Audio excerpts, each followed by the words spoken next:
lakukan di SDN 1 Sidowaya, Klaten. Oke, di sini saya ada identitas sekolah, yaitu saya mengobservasi di sekolah. Nama sekolah yaitu SDN 1 Sidowaya, status sekolah status negeri, dan bentuk pendidikan adalah sekolah dasar. Selanjutnya saya mengobservasi kelas, yaitu yang mengampu guru kelas yaitu Bu Sulistiawati SPD, dan kelas observasi yaitu kelas 4 kurikulum Merdeka pada hari Senin 9 Januari 2023. Oke, di sini ada identitas peserta didik. Yang pertama, observasi saya lakukan di SDN 1 Sidowaya menggunakan teknik observasi pada proses pembelajaran. Subjek penelitian ini yaitu kelas 4 dengan jumlah peserta didik berjumlah 8, peserta didik siswa laki-laki berjumlah 5, dan siswa perempuan berjumlah 3. Berikut adalah tabel identitas peserta didik. Di dalamnya terdapat NISN siswa, nama siswa, jenis kelamin, tempat tanggal lahir, juga pekerjaan orang tua. Selanjutnya itu ada kendaraan yang digunakan siswa untuk ke sekolah, dan juga pekerjaan dari orang tua, dan juga cita-citanya.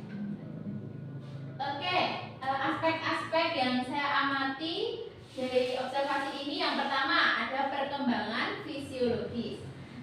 Dari hasil observasi saya simpulkan dari teori perkembangan fisiologis ini, hasilnya siswa di siswa kelas 4 di SDN Sidowaya itu siswa memiliki pertumbuhan tinggi badan yang sesuai dengan pertumbuhan usia mereka.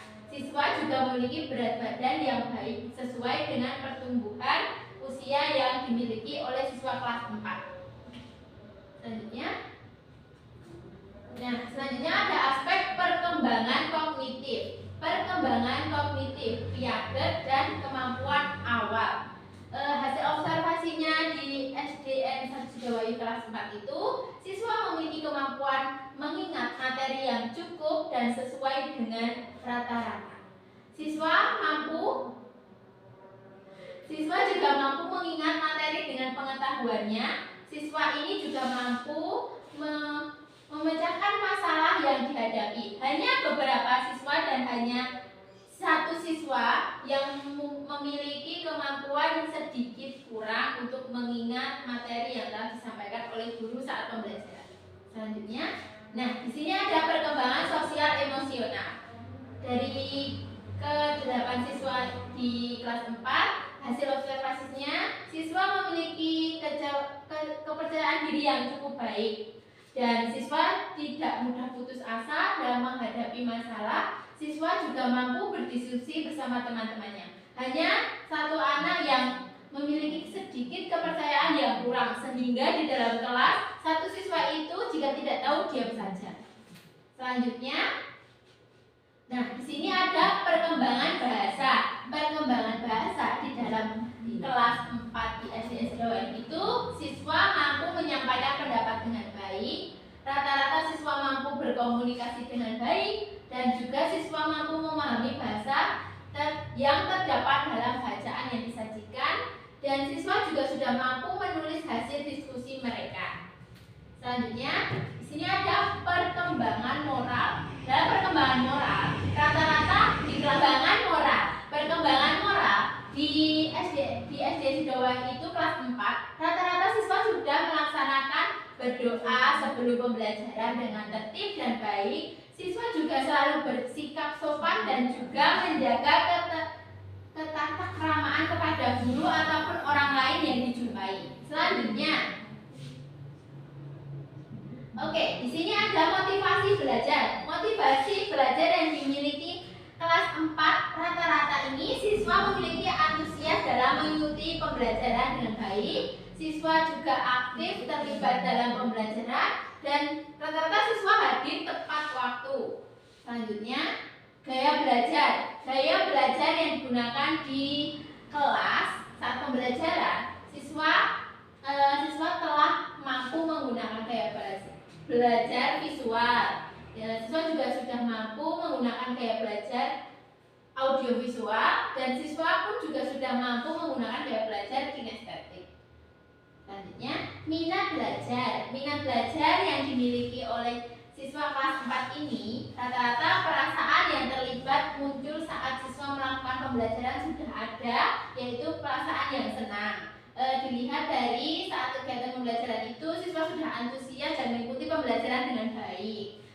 Lalu ketertiban peserta didik sudah tertib saat pembelajaran karena di dalam kelas siswa sudah mengikuti pembelajaran dengan baik dan fokus kepada guru ataupun pembelajaran yang dilalui saat itu. Ya, di sini ada aspek etnik dan kultural. Dalam aspek ini, hasil dari observasi kelas 4 itu, siswa berasal dari suku yang sama, yaitu suku Jawa, sehingga mereka mempunyai rasa toleransi yang cukup baik dan kuat. Selanjutnya, siswa mempunyai pengetahuan yang cukup baik tentang kebudayaan di tempat tinggalnya. Siswa juga sudah mempunyai sikap toleransi yang baik dan dalam memahami akan budaya di sekitar tempat tinggalnya. Selanjutnya ada aspek status sosial. Di dalam kelas 4, semua peserta didik kelas 4 diantar ke sekolah menggunakan sepeda motor. Lalu, tidak semua peserta didik memiliki uang saku lebih dari 10.000. Hanya beberapa ya anak yang uang sakunya 10.000, tapi yang lebih itu tidak ada. Selanjutnya, pendidikan orang tua. Ya, pendidikan orang tua semua peserta didik tidak semuanya mempunyai pendidikan yang tinggi. Jadi rata-rata di kelas 4 itu orang tuanya pendidikannya hanya sampai SMA dan SMK saja. Yang aspek kemampuan awal. Di kelas 4 ini siswa mempersiapkan diri sebelum memulai pembelajaran seperti mempersiapkan membaca materi yang sebelumnya dan juga mempersiapkan peralatan sekolah. Siswa juga sudah aktif menjawab pertanyaan pemantik yang sudah disajikan oleh guru saat berpresentasi. Oke, selanjutnya aspek gaya belajar. Di sini aspek gaya belajar yang digunakan di kelas yaitu semua siswa sangat tertarik saat menonton video belajar yang ditampilkan oleh guru. Lalu siswa juga tertarik memperagakan senam ataupun tarian yang dicontohkan oleh guru. Oke, selanjutnya. Ya, di sini kesimpulan dari observasi yang saya lakukan di SDN 1 Sidowaya, yaitu berdasarkan hasil observasi yang saya lakukan pada 8 anak di kelas 4 di SDN Sidowaya pada tanggal 9 Januari 2023 dan dikaitkan dengan pendapat beberapa tokoh tentang teori perkembangan, anak dapat disimpulkan bahwa perbedaan perkembangan pada tiap individu mengindikasikan pada guru, orang tua, atau pengasuh untuk menyadari perbedaan tiap anak yang diasuhnya, sehingga kemampuan yang diharapkan dari tiap anak seharusnya juga berbeda. Demikian pula pendidikan yang diberikan harus bersifat perseorangan meskipun dilaksanakan secara klasikal atau kelompok. Nah, berikut adalah dokumentasi saat saya melakukan observasi di SDN 1 Sidowaya, Klaten. Cukup sekian yang hasil dari observasi saya. Apakah ada pertanyaan yang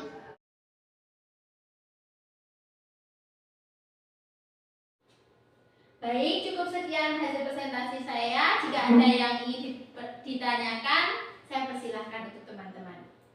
Ya, saya mau izin bertanya. Iya, silakan perkenalkan diri Anda.